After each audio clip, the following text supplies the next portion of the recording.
आप देख रहे हैं प्राइम टाइम एट 9। मैं हूं आपके साथ दिव्यांश शर्मा। तीसरी बार प्रधानमंत्री बनने के बाद मोदी पहली बार अपने संसदीय क्षेत्र काशी पहुंचे। मंच पर किसान ने पीएम मोदी का स्वागत किया। इसके बाद पीएम ने 9.60 करोड़ किसानों को सम्मान निधि की 17वीं किस्त जारी की।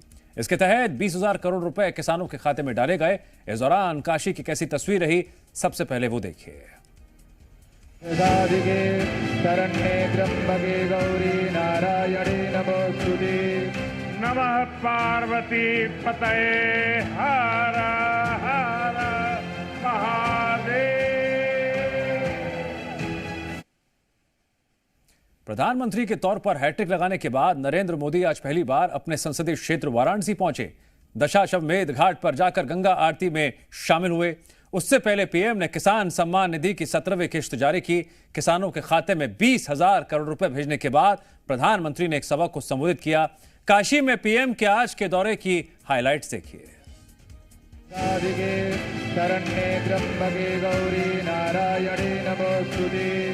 नमः पार्वती पतये हर हर महादेव।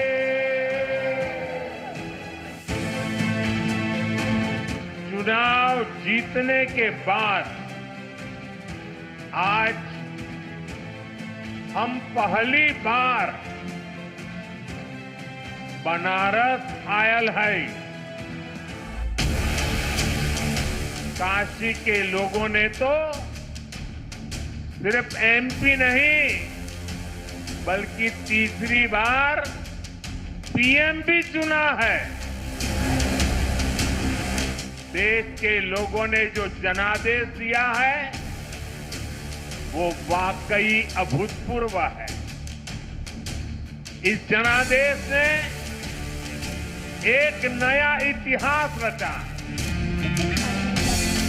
ऐसा बहुत कम ही देखा गया है कि कोई चुनी हुई सरकार लगातार तीसरी बार वापसी करे।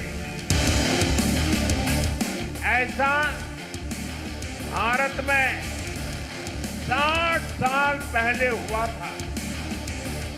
तब से भारत में किसी सरकार ने इस तरह हैट्रिक नहीं लगाई।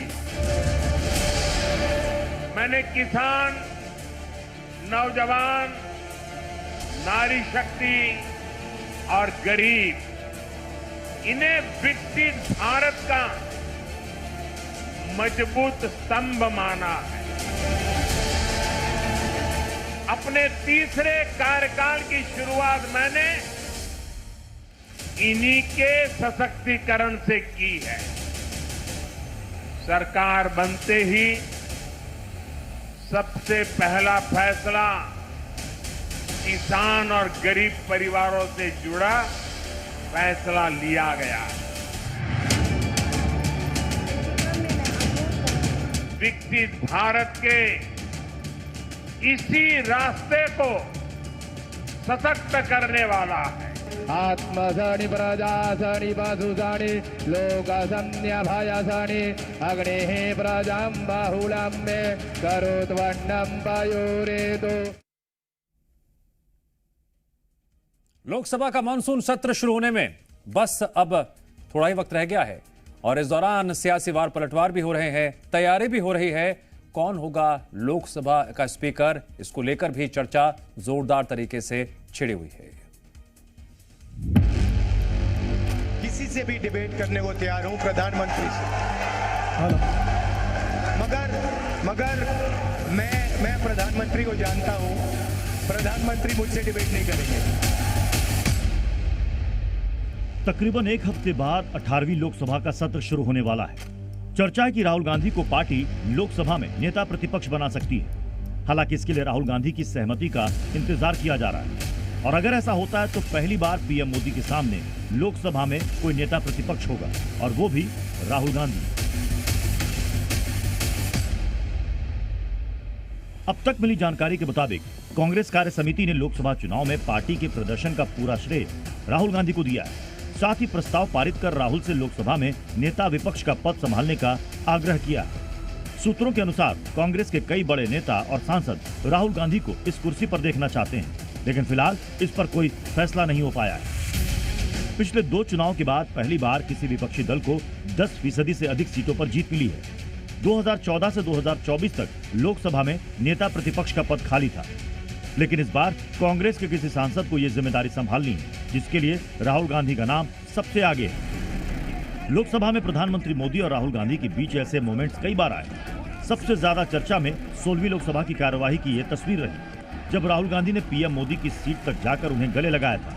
इतना ही नहीं, कई बार लोकसभा में कार्यवाही के दौरान राहुल गांधी ने पीएम मोदी पर निशाना भी साधा, जिसका प्रधानमंत्री ने सदन में जवाब भी दिया। मैं आपका नहीं हूं, मैं सब कुछ जानता नहीं हूं, सब कुछ समझता नहीं हूं। इसको समझने में देर लगेगी, लेकिन इसमें कोई बादाम काम नहीं आएगी। आप लोग सब कुछ जानते हो और आप लोग कभी जिंदगी में गलती नहीं करते हो। इतना ही नहीं, राहुल गांधी कई बार खुले मंच से प्रधानमंत्री मोदी को 1-to-1 डिबेट के लिए चैलेंज भी कर चुके हैं। 100% किसी से भी डिबेट करने को तैयार हूं, प्रधानमंत्री से। हेलो। मगर मैं प्रधानमंत्री को जानता हूं, प्रधानमंत्री मुझसे डिबेट नहीं करेंगे। मार्च महीने में राहुल गांधी ने एक्स पर पोस्ट कर पीएम मोदी को खुली बहस के लिए चैलेंज किया था, जिसके जवाब में बीजेपी ने राहुल गांधी पर कुछ ऐसा प्रहार किया था। और बहुत सारे चैलेंजेस राहुल गांधी जी को भी किए गए हैं डिबेट करने के लिए। तो उसके बाद आज मैं पूछना चाहता हूं, राहुल गांधी जी किस हैसियत से पूछ रहे हैं? कांग्रेस के अध्यक्ष हैं, नेता प्रतिपक्ष हैं,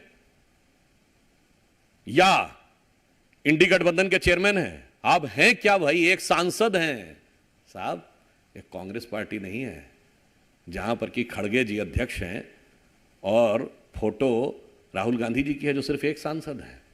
एक सांसद यात्रा निकालता है और नेता प्रतिपक्ष दोनों सदनों के पीछे पीछे खड़े हो जाते हैं। तो मुझे लगता है राहुल गांधी जी की बहस करने और किसी भी विषय के ऊपर जानकारी कितनी इस स्तर की है कि बहस की जा सके, ये भली बात समझा जा सकता है। लेकिन अब कांग्रेस पार्टी के पास नेता प्रतिपक्ष के लायक संख्या है। इस बात में कोई दो राय नहीं है कि राहुल गांधी अगर राजी होते हैं तो उनका लोकसभा में नेता प्रतिपक्ष बनना भी तय है। ऐसे में अगर राहुल गांधी नेता प्रतिपक्ष की जिम्मेदारी संभालते हैं तो 18वीं लोकसभा के दौरान भी ऐसी तस्वीरें सामने आ सकती हैं और पक्ष विपक्ष के बीच बहस और तीखी हो सकती है। ब्यूरो रिपोर्ट, जी मीडिया।